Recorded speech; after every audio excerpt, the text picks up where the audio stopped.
Hello, I'm Professor G, and welcome back to the channel. Today I want to continue by looking at the Alabama Supreme Court and how it perpetuated and reinforced the slave society that was the antebellum South. And you've heard me say many times in this channel that the antebellum South was a slave society. It was not a society with slaves. Everything about the antebellum South existed to support and to benefit from the institution of African slavery. And to this end, the court in Alabama and in all the antebellum slaveholding states came to some pretty horrific rulings. And as I said in my last video, I encourage you to go back and watch that one. There were, and a lot of people who try and defend the institution of slavery. And again, yes, there are people who defend it. There are people who not defend that it should exist or should have ever existed, but like to try and minimize it or say it wasn't so bad for Africans and people of African descent in the actual system itself. And we know that's just nonsense. But one of the claims that people make is that laws existed to protect the enslaved from a mean or malicious enslaver. And yes, that's true.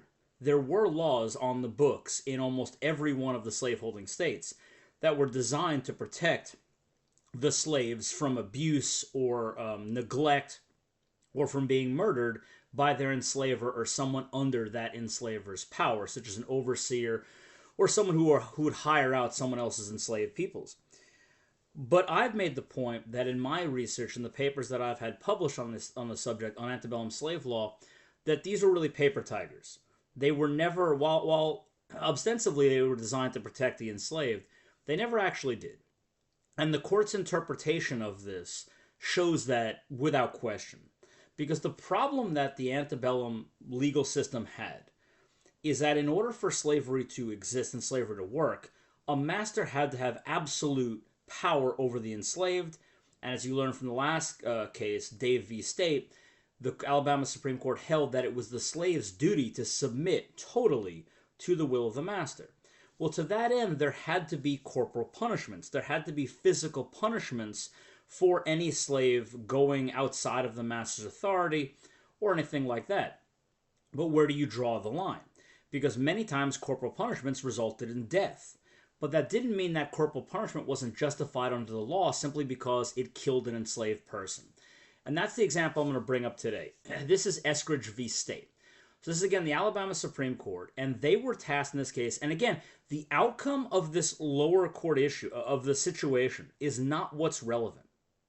What's relevant, because a lot of times in some of these cases, the white person, the master overseer, was in fact punished, or did in fact face a criminal charge. But the court tap danced around this by, yeah, we have to punish this individual, but how do we then continue to maintain and protect the rights of enslavers?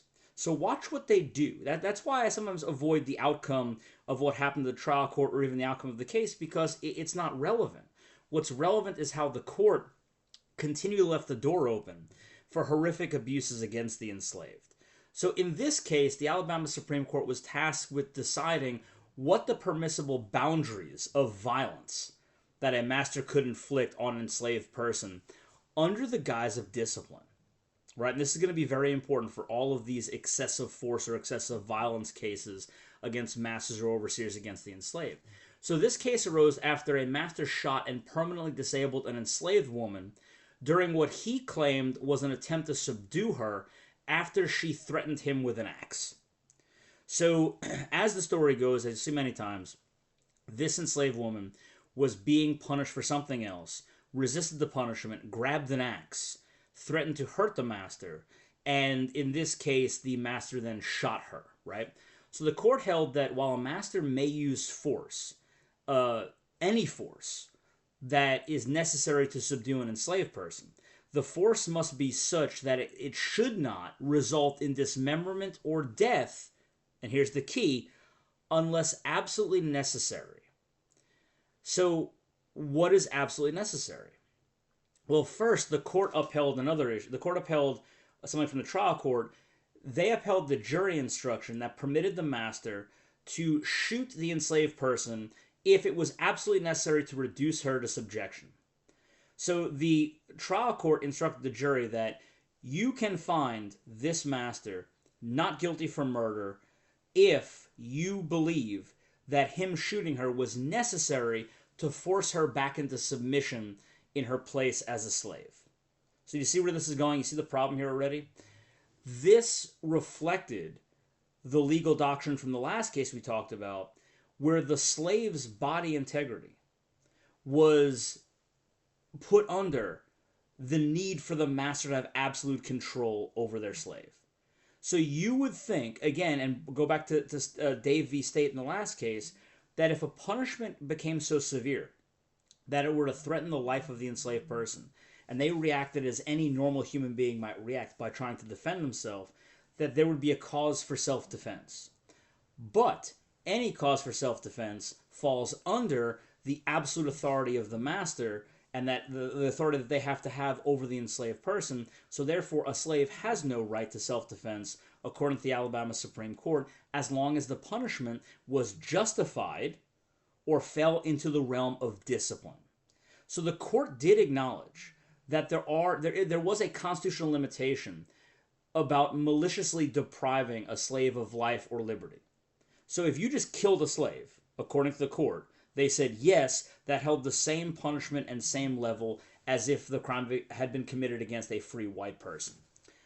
But here's where they flipped the script, and we're totally going to tap dance around this. The court didn't really analyze whether or not the action of the master here was necessary. They just accepted the master's version of events at face value. And another thing, too, is he claimed that the gun that he shot her with, he thought it was loaded with birdshot, not buckshot. Birdshot would just pepper someone, I guess. I'm a born and raised New Yorker. I don't know guns all that well.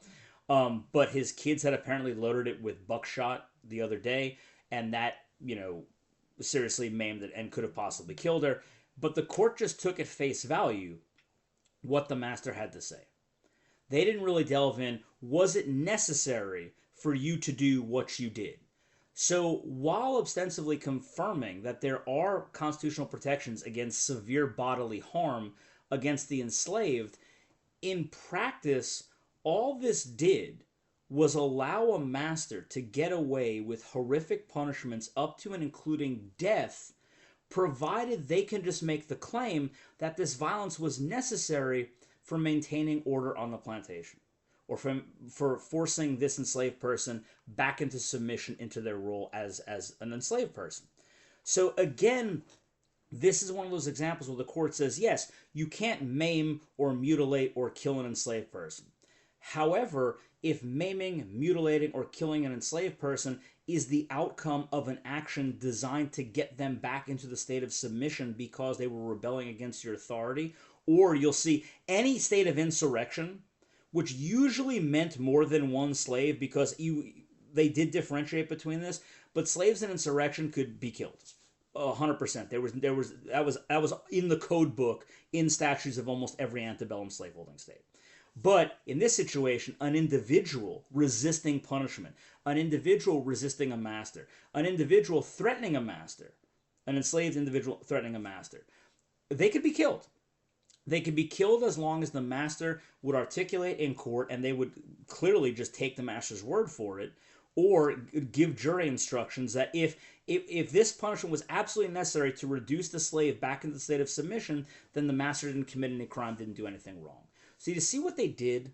Yes, you will hear apologists who want to stand up for the system of slavery in the antebellum South and say it wasn't that bad, it was paternalistic, it was all this other nonsense.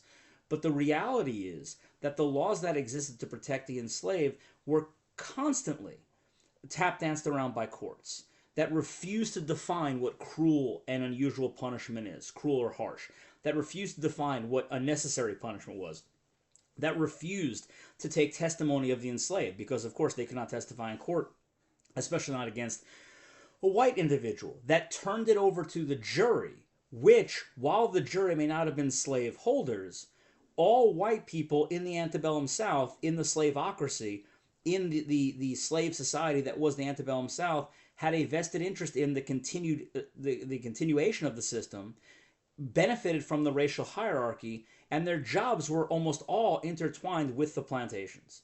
So you turned it over to a jury to decide whether or not the plantation, the master or the overseer's punishment was reasonable or justified or necessary, Of course, you stood up for the system that provided for you and put you in a position above anyone of African descent in this racial hierarchy. So again, you can always look at people who argue that there were protections for the enslaved. Well, of course there were.